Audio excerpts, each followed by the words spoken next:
বন্দরে যে অচল অবস্থা চলছে, সেই অচল অবস্থায় সরকার কেন বলছেন যে সে হার্ড লাইনে যেতে বাধ্য হবে?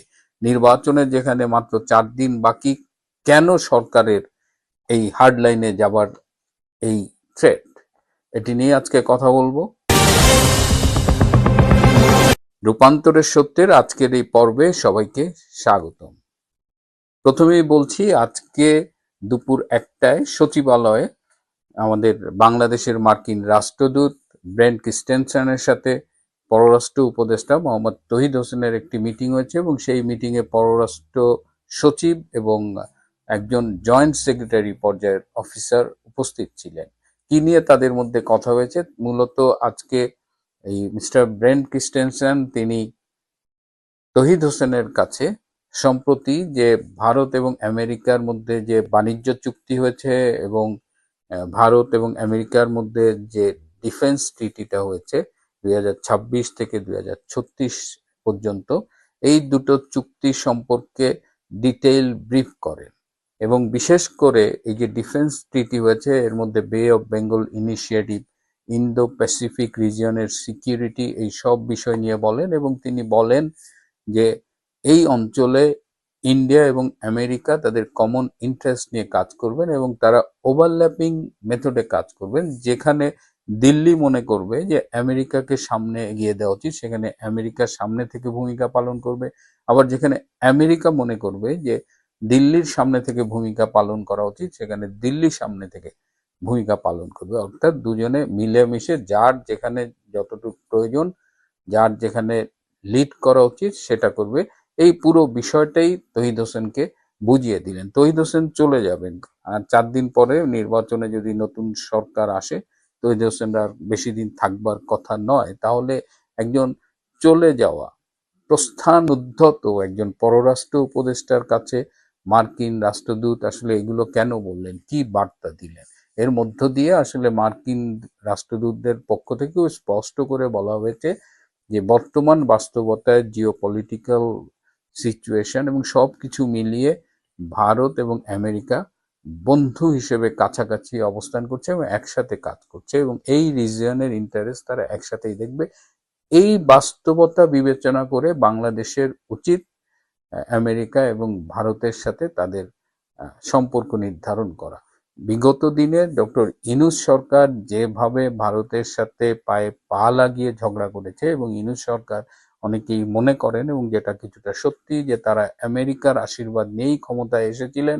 কিন্তু পরবর্তীতে দেখা গেছে ইউনূসের চলে যাওয়ার সময় আমেরিকার সাথে ইউনূসের সম্পর্ক আর আগের মতো উষ্ণ নেই। সুতরাং বাংলা ভাষায় যদি বলা যায়, তাহলে ব্রেন্ট ক্রিস্টেনসেন তৌহিদ হোসেনকে বলেছে যে ডক্টর ইউনূসের সরকারের আর উচিত হবে না ভারতের সাথে চুদুরবুদুর করা।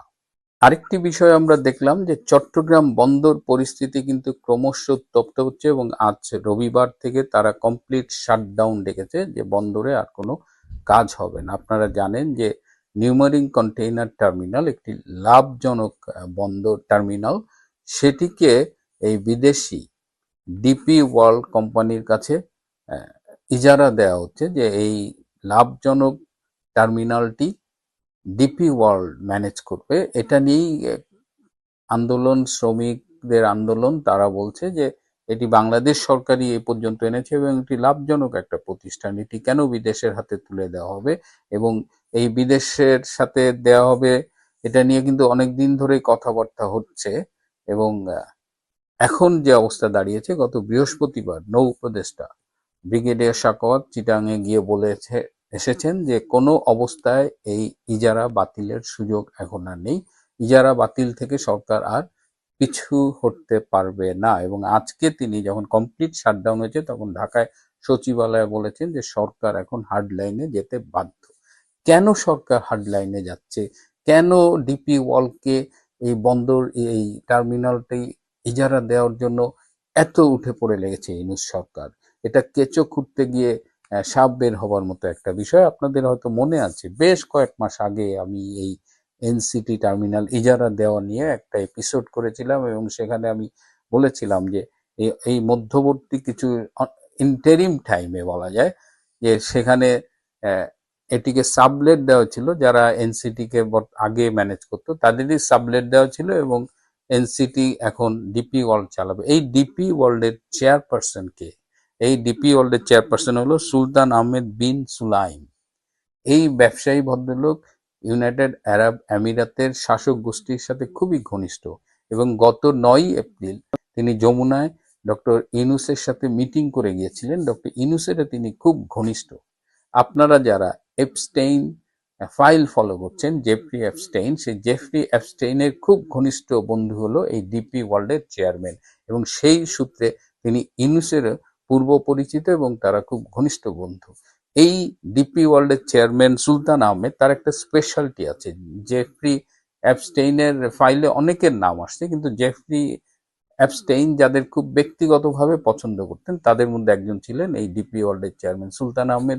এবং তাদের ফাঁস হওয়া একটা ইমেলে জেফরি সুলতানকে জানাচ্ছে যে নিশ্চয়ই তুমি খুব মজা পেয়েছো। তার মানে কোনো একটা তরুণীকে পাঠিয়েছিল, এবং সম্ভোগের পরে তার প্রতিক্রিয়া জানিয়ে অ্যাপস্টেইন বলছেন, এবং অ্যাপস্টেইন এটাও বলছেন যে তুমি আমার খুব প্রিয় একজন বন্ধু, এবং তুমি আমার মতোই ক্রেজি। এবং আমরা এই ছবিও দেখেছি যে এই সুলতান আহমেদ জেফরি অ্যাপস্টেইনকে রান্না করে খাওয়াচ্ছে, এবং জেফরি অ্যাপস্টেইন পাশে বসে আছে, এবং তার কোলে একজন খুব অল্প বয়স্ক কিশোরী। সো এই যে অ্যাপস্টেইনের কালো ওয়ার্ল্ডের, এই ব্ল্যাক ওয়ার্ল্ডের ডক্টর ইউনূস কিন্তু খুব ঘনিষ্ঠ, এবং এই ঘনিষ্ঠতা এবং আরো একটা কারণ আছে। এই যে ডিপি ওয়ার্ল্ড যে এই নিউমারিং টার্মিনালটা নেবে, কন্টেইনার টার্মিনালটা, এর জন্য একটা ব্যাপক ঘুষ লেনদেন হয়ে গেছে। তো ডক্টর ইউনূস, ব্রিগেডিয়ার সাখাওয়াত, তারা অলরেডি ডিপি ওয়ার্ল্ডকে কাজ দেওয়ার বিনিময়ে একটা বড় অঙ্কের টাকা আত্মসাৎ করেছে, ঘুষ খেয়েছে। এখন এই টাকা তো আর ফিরিয়ে দেওয়া যাবে না। সুতরাং একদিকে অ্যাবস্টেইন কাণ্ড, পূর্ব পরিচিত ঘনিষ্ঠতা, আর একদিকে হলো ব্যাপক ঘুষের লেনদেন হয়ে গেছে।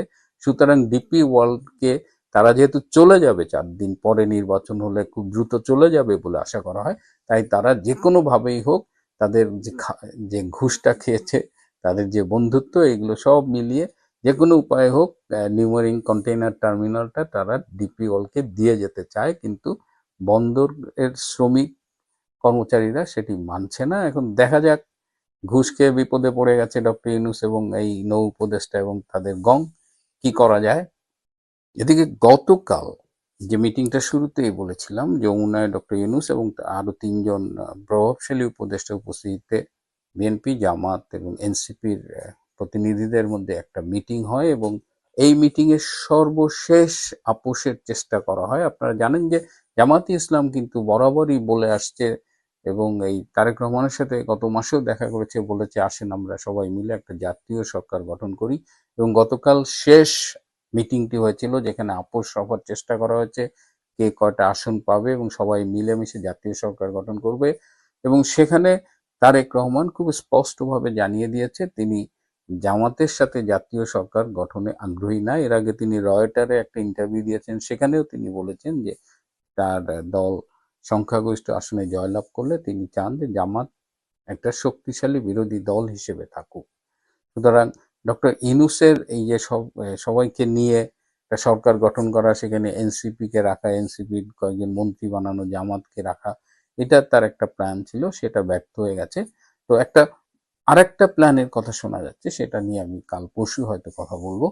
তো এখন জাতীয় সরকার হচ্ছে না, চট্টগ্রাম বন্দর উত্তপ্ত, এদিকে আমেরিকার পক্ষ থেকে খুব স্পষ্টভাবে জানিয়ে দেওয়া হয়েছে ভারতের সাথে পায়ে পা বাঁধিয়ে ঝগড়া করা যাবে না। এই অবস্থায় অনেক কিছুই শোনা যাচ্ছে।